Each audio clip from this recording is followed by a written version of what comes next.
말씀을 듣기 전에 우리의 손을 가슴에 얹고 믿음으로 선포하기를 원합니다. 말씀이 나를 변화시킵니다. 아멘. 이 믿음의 선포와 같이 하나님 우리에게 주신 이 말씀을 통해 우리의 삶 속에 진정한 변화와 역사가 나타나게 되기를 간절히 축원합니다. 꿈보다 해몽이다라고 하는 말이 있습니다.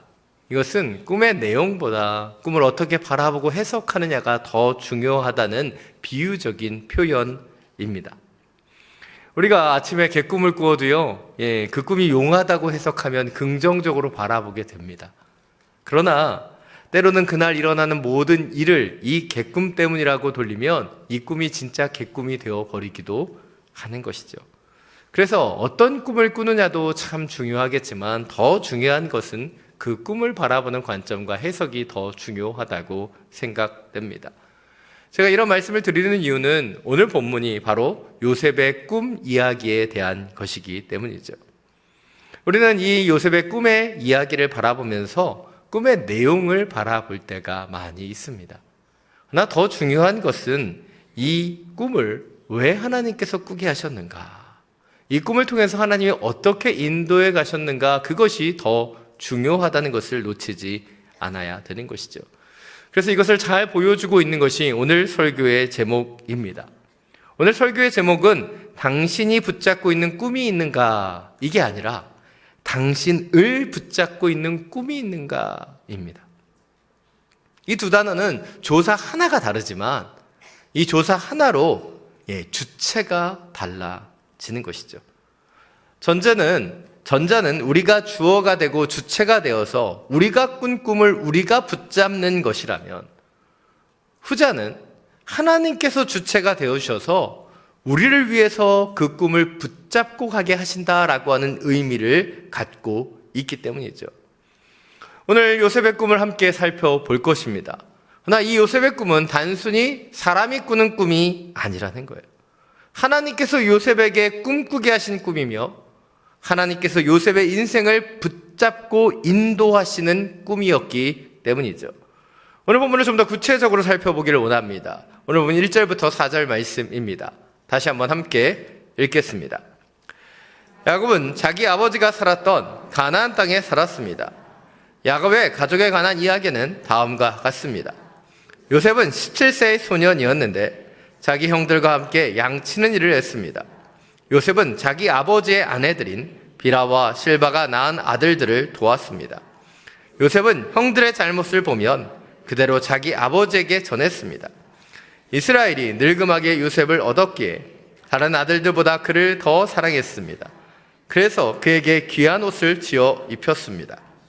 그의 형들은 아버지가 자기들보다 요셉을 더 사랑하는 것을 보고 요셉을 미워해 그에게 다정한 인사말조차 하지 않았습니다.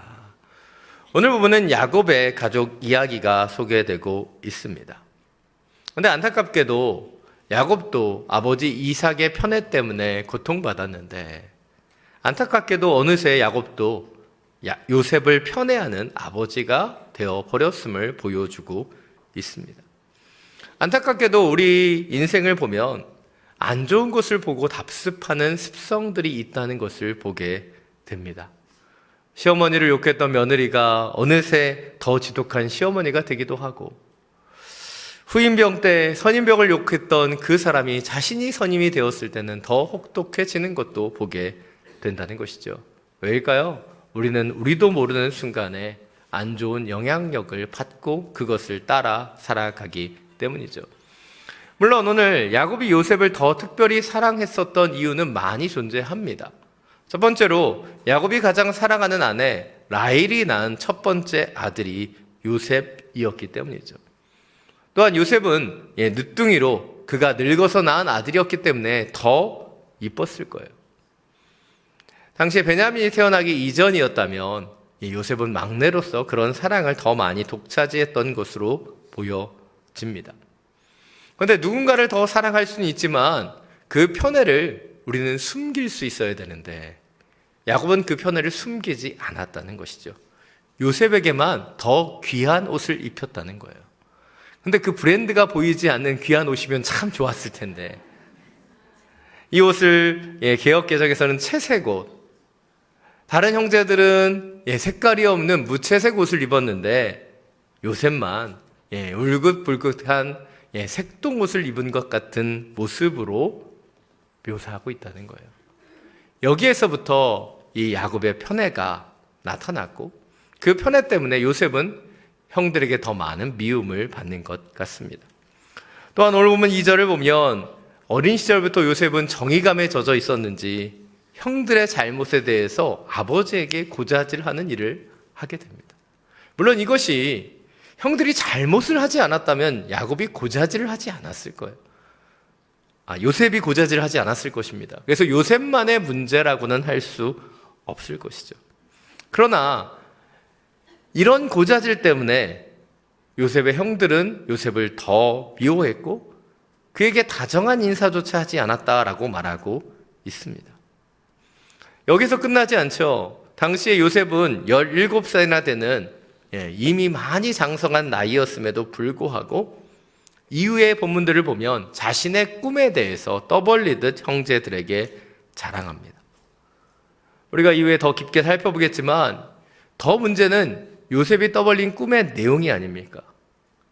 형들의 곡식단이 자신의 곡식단에게 절을 하고 해와 달과 11별이 자신에게 절을 하는 내용. 사실 어떤 해몽도 필요하지 않는 직관적으로 이것이 무슨 내용인지 다 알 수 있는 그런 꿈을 형들에게 자랑하듯 이야기한다는 것이죠. 옛말에 그런 말이 있습니다. 가만히 있으면 중간이라도 간다. 그런데 요셉은 가만히 있어도 미운데 그 꿈 이야기를 통해서 더 큰 미움을 받게 되는 것이죠. 그리고 그 미움은, 이 갈등은 어떻게 이어집니까? 나중에 형들은 도단에서 이스마엘 상인에게 이 요셉을 노예로 팔아버리게 되는 것이죠.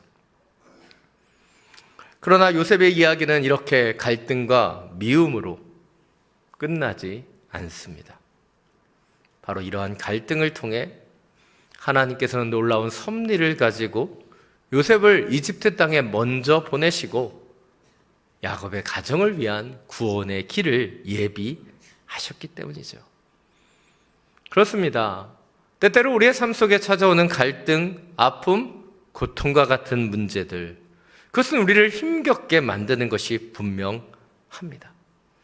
그러나 이런 문제까지도 하나님은 하나님의 섭리의 역사로 만들어 가시고 우리를 인도하시는 분이라는 것을 기억해야 한다는 것이죠.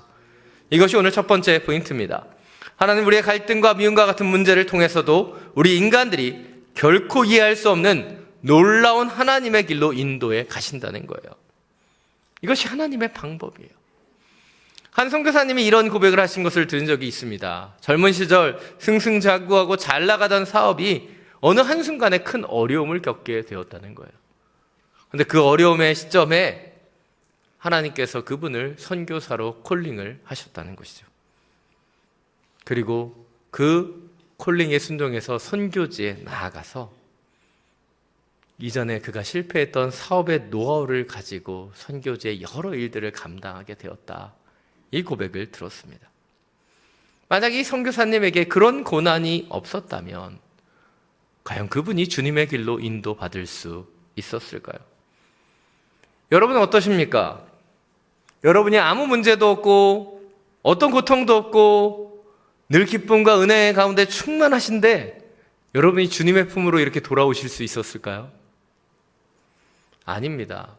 우리 인생에 아픔도 있고 고통도 있고 연약함도 있고 그런 시간들이 있었기에 하나님께서는 우리를 다시 이곳으로 불러주신 것이죠. 이것이 하나님의 섭리이고 하나님의 방법이 아니겠습니까? 산 여러분, 지금 우리를 고통스럽게 하고 있는 갈등과 아픔들, 그것에 낙심하고 넘어지지 마십시오. 이 일들을 통해서도 하나님은 새 일을 행하실 것이고 새로운 하나님의 섭리로 우리를 인도해 가실 것입니다. 그 믿음으로 우리 가운데 있는 모든 낙심과 연약함과 헤어져 하나님 주시는 소망을 붙들 수 있는 저와 여러분이 되시기를 간절히 축원합니다. 오늘 5절부터 10절 말씀입니다. 다시 한번 함께 읽겠습니다. 한 번은 요셉이 꿈을 꾸고 그것을 자기 형제들에게 말했습니다. 그 때문에 그들이 요셉을 더 미워했습니다. 요셉은 그들에게 이렇게 말했습니다. 제가 꾼 꿈 이야기를 들어보세요. 우리가 밭 가운데서 곡식단을 묶고 있었어요. 그런데 제가 묶은 단이 일어나 똑바로 섰어요. 그러자 형님들의 단이 제 단을 둘러서서 절을 하는 것이었어요. 형들이 그에게 말했습니다. 내가 정말 우리의 왕이 되며 내가 정말 우리를 다스리겠다는 것이냐. 형들은 요셉의 꿈과 그가 한 말 때문에 요셉을 더욱더 미워했습니다. 그 후 요셉이 다시 꿈을 꾸고 형들에게 말했습니다. 보세요, 제가 또 꿈을 꾸었는데 해와 달과 11개의 별들이 제게 절을 했어요. 요셉은 형들뿐만 아니라 아버지에게도 그 꿈을 이야기했습니다. 그러자 그의 아버지가 그를 꾸짖으며 말했습니다. 무슨 그런 꿈을 꾸었느냐? 그러면 나와 내 어머니와 내 형들이 정말 내게 와서 땅에 엎드려 내게 절하게 된다는 말이냐? 오늘 본문은 요셉의 꿈 이야기를 자세히 소개하고 있습니다. 첫 번째 꿈은 바로 형들이 묶은 곡식단이 요셉이 묶은 곡식단에게 절하는 꿈이었습니다. 그리고 오늘 본문 5절과 8절은 이 꿈을 꾸고 형제들에게 한 말 때문에 요셉을 그 형들이 더욱더 미워하게 되었다라고 전하고 있습니다. 그런데 오늘 본문을 보면 요셉은 아무리 봐도 용기가 참 많은 것 같습니다. 미움받을 용기가 있죠. 그래서 첫 번째 꿈을 이야기한 것도 충분했을 것 같은데 두 번째 꿈도 형들에게 말하고 있어요. 그뿐 아니라 아버지 야곱에게도 그 꿈을 이야기하죠. 그때 아버지 야곱은 처음에 이렇게 반응합니다. 무슨 그런 꿈을 꾸었느냐. 요셉의 꿈을 받아들이지 않고 있는 거예요. 요셉은 꿈을 꾸었고 아버지와 형들에게 그 꿈의 이야기를 이야기해 주었지만 그 가족들은 아무도 요셉의 꿈을 지지해 주지 않았습니다. 가끔 성도님들과 상담을 하고 이야기를 하다 보면 요셉의 꿈을 굉장히 좋아하시는 분들을 보게 됩니다. 그리고 자녀들이 요셉처럼 꿈꾸고 그리고 꿈을 가진 인생을 살아가라고 그렇게 기도하시는 분도 보게 된다는 것이죠. 왜일까요? 요셉이 총리가 되었기 때문이죠. 그런데 제가 그런 분들에게 이렇게 말씀드려요. 요셉처럼 총리가 되려면 먼저 자녀가 노예로 끌려가야 되고 누명을 쓰고 감옥에도 갇혀야지 총리도 될 수 있다. 그런데 우리는 그 앞에 모든 과정은 무시하고 총리가 된 것만 보며 요셉이 꿈을 잘 꿔서 성공한 인생을 살아간 것처럼 착각한다는 것이죠. 그래서 저는 개인적으로 요셉이 꿈을 잘못 꿔서 오히려 개고생한 인생을 살았다고 생각합니다. 이 꿈 이야기가 원흉이 되었고 형들이 그를 팔아버렸기 때문에 요셉이 자신이 꾼 꿈을 그 꿈 때문에 더 혹독한 인생을 살아갔다고 보여지기 때문이에요. 그리고 성경을 자세히 살펴보면 요셉이 자신이 꾼 꿈을 기억하고 언젠가 아버지와 어머니와 형들이 내게 절을 할 거야 라고 하는 부푼 꿈을 가지고 살아갔던 것으로 보여지지 않는다는 거예요. 창세기 42장을 보면 가나안 땅에도 흉년이 들고 형제들이 이집트에 곡식을 사기 위해 이집트의 총리가 된 요셉에게 찾아오게 되죠. 그때 형들이 요셉이 자신의 동생인지 모르고 이집트의 총리였기 때문에 그에게 절을 합니다. 그리고 창세기 42장 9절 상반절을 보면 이렇게 요셉이 고백하고 있어요. 요셉은 전에 자기가 그들에 관해 꾸었던 꿈이 생각났습니다. 이 말씀은 요셉이 자신이 이전에 꾸었던 꿈을 간직하며 살아갔다는 것이 아닌 것을 잘 보여줘요. 형제들이 그에게 절을 했을 때 그제서야 그 꿈이 생각났다는 거예요. 요셉은 꿈을 꾸었고 그 꿈을 붙잡고 꿈을 이루기 위해 이집트의 총리가 된 것이 아니었다는 거예요.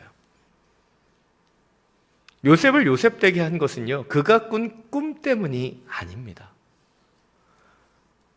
총리가 되기 이전부터 많은 고통의 순간들이 그에게 있었기 때문에 바로 그 훈련들을 통해 요셉은 총리가 된 거예요. No cross, no crown. 고통이 없이는 십자가가 없이는 영광도 없는 것입니다. 요셉의 인생을 인도한 것은 꿈을 꾼 것이 아니었다는 거예요. 오히려 그 꿈을 통해서 나타났던 고난이 그의 인생을 인도해 갔던 것이죠. 한 여러분, 요셉이 꾼 꿈은 그의 인생의 길을 열어준 비전이나 예언의 말씀이 아니었다는 거예요. 오히려 그 꿈을 통해서 하나님의 인도하심을 받고 어려움 속에서도 신실한 하나님을 붙잡았기 때문에 그는 그가 꾼 꿈대로, 하나님이 붙잡아 주신 그 꿈대로 인도받게 되었다는 것이에요. 여기서 한 가지만 더 같이 생각해 보기를 원합니다. 제발 생각해 보는 표정을 지어주시면 감사하겠습니다. 왜 하나님은 요셉에게 2번의 꿈이나 꾸게 하셨을까요? 그런데 요셉의 입장에서 보면요, 요셉이 꿈을 꾸었고 꿈을 기억하지 못했기 때문에 굳이 이 꿈을 꾸지 않았어도 요셉의 인생은 그렇게 바뀌어지지 않았을 거라고 생각됩니다. 요셉은 꿈이 없었어도 어떻게 보면 신실하고 정직함으로 그에게 닥쳐오는 이 고난들을, 어려움들을 잘 헤쳐나갔을 거라고 보여지기 때문이에요. 그러하기에 요셉의 꿈은 요셉만을 위한 것이 아니라고 생각합니다. 하나님은 요셉에게 2번의 꿈을 꾸게 하셨고요, 그 미움까지 받아가면서 그 아버지와 형들에게 그 꿈을 전하게 했다는 것이죠. 왜입니까? 바로 그 요셉의 꿈이 요셉의 자신뿐만 아니라 야곱의 모든 가족을 이끌어가는 하나님의 섭리를 나타내는 꿈이었기 때문이죠. 요셉이 꾸었던 그 꿈을 요셉의 형제들, 요셉의 아버지와 어머니 모두가 목격했고 하나님이 그것을 이루시는 것을 보게 하신 거예요. 이것이 오늘 2번째 포인트입니다. 하나님은 요셉뿐만 아니라 우리를 통해서도 이 땅의 많은 사람들에게 당신의 섭리를 전파하기를 원하신다는 거예요. 하나님께서 우리 가운데 먼저 역사하시는 이유, 하나님께서 우리 가운데 먼저 하나님을 경험하게 하신 이유가 무엇일까요? 믿는 자들의 삶 속에 그런 하나님의 흔적과 하나님의 은혜를 주시는 이유는 단 한 가지예요. 바로 그 사람을 통해 오늘 요셉의 인생과 같이 야곱의 모든 집안을 구원하게 하시는 그 주님의 비전을, 주님의 사명을 우리가 함께 이루어 가기를 원하시기 때문이에요. 나에게 일어나는 하나님의 역사, 나에게 일어나는 하나님의 그 간증들은 나만의 것이 아니라는 것이죠. 우리를 통해 더 많은 사람들에게 그 역사가 전파되기를 원하시는 거예요. 자, 여러분, 여러분에게는 어떤 영적인 터닝 포인트가 있으십니까? 물론 그 터닝 포인트가 한순간에 사도 바울처럼 급격하게 보여지는 사람도 있고요, 뜨뜻미지근하게 천천히 찾아오는 사람도 있습니다. 전에도 제가 한번 말씀드렸지만 저는 어린 시절에 다리를 다치고 크게 아팠는데 하나님의 은혜로 기적적인 치유를 받았다는 간증이 전혀 없습니다. 전혀 없어요. 그런 간증이 하나도 없어요. 저에게는 영적인 터닝 포인트가 굉장히 분명하게 드러나는 것처럼 보이지 않습니다. 그런데 제 인생을 돌아보면 조금씩 하나님을 더 사랑할 수 있게 하셨어요. 그리고 그 사랑을 조금씩 더 깊게 깨닫게 하셨고, 그리고 조금씩 주님의 자리로 저를 인도해 주셨습니다. 그 변화는 천천히 일어났지만 제가 주님을 처음 만난 이후 지난 25년 동안 변함없이 계속되어 왔습니다. 그 25년의 시간들이 저에게는 하나의 영적인 터닝 포인트는 아니지만 계속 주님의 품으로 인도해 가시는 것을 경험하게 되는 것이죠. 여전히 저는 지어지고 있어요. 여전히 저는 변화되고 있습니다. 왜 제 삶 속에 그런 역사들을 만들어 주시는 것일까요? 그것은 저만이 아니라 바로 저의 영적인 터닝 포인트를 함께 나누고 함께 지어지기를 주님께서 원하시기 때문이죠. 자녀 여러분, 여러분에게도 영적인 터닝포인트가 있다면 그것을 주변의 사람들에게 간증하고 나누는 그런 인생을 살아갈 수 있게 되기를 간절히 축원합니다. 오늘 11절 말씀입니다. 다시 한번 함께 읽겠습니다. 그의 형들은 요셉을 많이 질투했으나 그의 아버지는 그가 한 말을 마음에 담아 두었습니다. 요셉의 형들과 아버지 야곱의 차이가 오늘 보면 11절에 분명하게 나타나고 있어요. 물론 10절에서 야곱도 처음 요셉이 꿈에 대해서 이야기했을 때 무슨 그런 꿈을 꾸었느냐라고 평가했습니다. 그러나 아버지 야곱은 그 요셉의 꿈을 마음에 담아 두었다라고 말합니다. 반대로 형제들은 어떻게 했습니까? 바로 이 사건을 통해 요셉을 더 미워하고 더 질투하게 되었다는 것이죠. 누군가는 마음에 품었다면 누군가는 더 미워하고 질투하기만 했다는 거예요. 이것은 물론 아버지와 형제들의 차이일 수도 있겠지만 동시에 하나님의 섭리와 지혜를 경험한 자와 경험하지 못한 자의 차이일 수도 있겠다고 생각이 듭니다. 야곱은 이해되지 않았지만 겸손히 요셉의 꿈을 마음에 담아두고 바라보았다면 요셉의 형들은 꿈에 대해서는 생각하지도 않은 채 그냥 요셉만 미워하는 인생을 살아갔다는 것이죠. 이것이 마지막 세 번째 포인트입니다. 하나님은 우리가 질투와 시기와 같은 감정 속에 머물러 있는 것을 원하시지 않는다는 거예요. 이런 미움, 질투, 시기, 그것이 아니라 야곱처럼 하나님의 꿈을 마음에 품고 하나님의 섭리를 바라보는 인생을 살아가기를 원하신다는 것이죠. 자녀 여러분, 여러분은 지금 어떤 마음을 품고 살아가고 계십니까? 예전에 한 강연에서 세상적으로 성공한 어떤 분이 어린 시절에 가졌던 질투, 경쟁심, 그리고 오기 때문에 자기는 지금의 자리까지 성공할 수 있었다라고 하는 고백을 하시는 것을 들은 적이 있습니다. 그런데 그런 이야기를 들으면서 사람들은 고개를 끄덕였지만 저는 그 강연을 들으며 그분이 품었던 그 질투와 오기와 경쟁심이 그분을 얼마나 힘겹게 했을까라고 하는 그 부분들을 묵상해 본 적이 있습니다. 때때로 우리가 붙잡고 살아가는 우리의 꿈을 보면 그 꿈에 질투와 시기와 미움과 경쟁으로 들어가는 우리를 보게 됩니다. 그것은 우리의 욕망이 담겨져 있는 우리의 꿈이기 때문이죠. 그러나 하나님이 꾸게 하시는 꿈은 무엇일까요? 하나님이 사로잡아 우리를 인도하시는 그 꿈은 어떤 것일까요? 하나님이 꾸게 하시는 꿈에는 시기와 미움이 있지 않아요. 하나님이 꾸고 인도하시는 그 꿈에는 미움과 경쟁이 있지 않습니다. 바로 그 꿈에는 평강이 있고 기쁨이 있고 찬양이 있는 꿈인 것이죠. 서수평 선교사님에 대한 영화 천천히 평온하게를 보면 이 선교사님께서 평생 머리맡에 두셨던 선교사님이 붙잡았던 하나님의 꿈이 적혀 있었다고 합니다. Not success, but service. 성공이 아니라 섬김이다. 한동대를 이끄셨던 고 김영길 총장님께서도 이 하나님의 꿈을 꾸며 학생들에게 말씀하셨어요. 공부해서 남주자.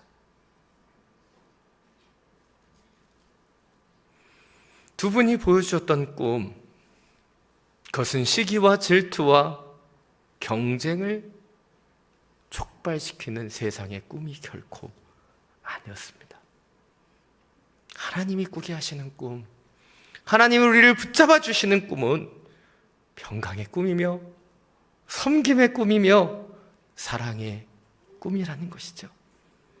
자녀 여러분, 이 세상의 꿈, 우리가 붙잡는 꿈을 꾸며 시기와 질투와 경쟁 속에 살아가는 인생이 아니라 하나님이 주시는 그 꿈을 꾸고 평강과 섬김과 사랑으로 설 수 있는 우리 모두가 되기를 간절히 축원합니다. 이 시간 하나님의 부르심, 이 찬양을 함께 부르고 기도하며 나아가기를 원합니다.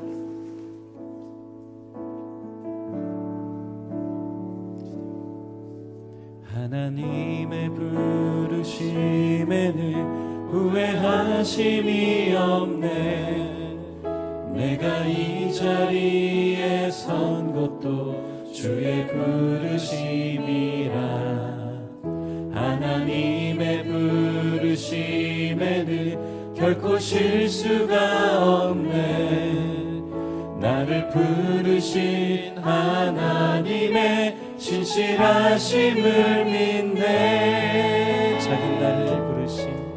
작은 나를 부르신 뜻을 나는 알 수 없지만 오직 감사와 순종으로 주의 길을 가리라.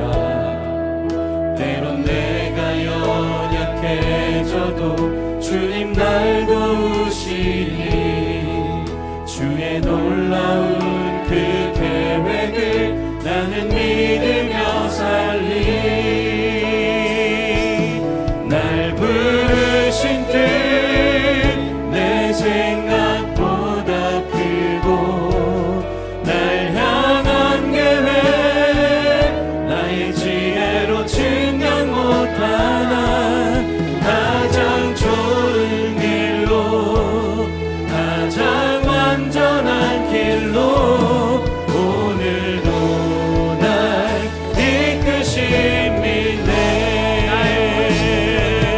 날 부르신 뜻 내 생각보다 크고 날 향한 계획 나의 지혜로 증명 못하나.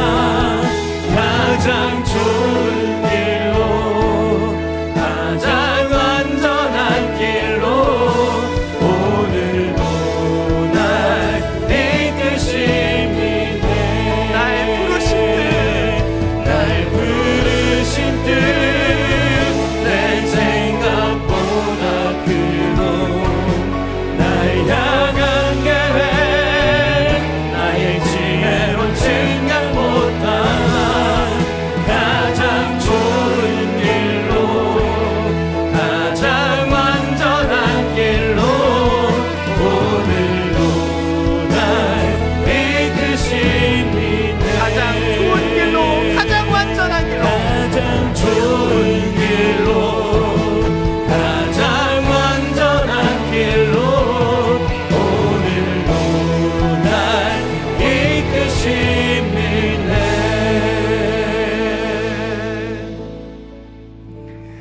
산 여러분, 오늘 주님은 우리를 가장 좋은 길로 가장 완전한 길로 인도하시는 분이 아니십니까?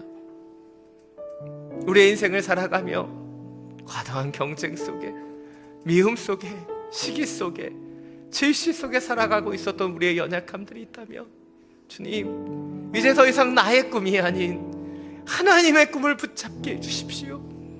경쟁과 시기와 주님 질투 속에 나아가는 세상의 꿈이 아니라 주님의 평강과 섬김으로 인도하는 하나님의 꿈을 회복하게 하여 주옵소서. 주님, 우리 가운데 미움도 있고 아픔도 있고 갈등도 있지만 주님께서 가장 선하게 인도하실 것을 믿습니다.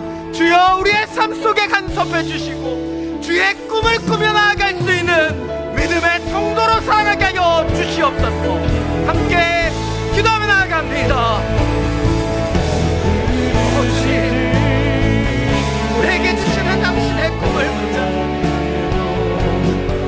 요셉의 꿈이 요셉만의 꿈이 아닌 야곱의 온 집안의 꿈이 꾸게 되게 하셨던 것처럼 우리에게 주시는 이 하나의 꿈을 우리의 나라와 민족과 가족들을 위한 꿈이 될 수 있도록 주여 이끌어 주옵소서.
인도하신 주님, 당신의 꿈을 꾸며 당신의 꿈을 붙잡기를 원합니다.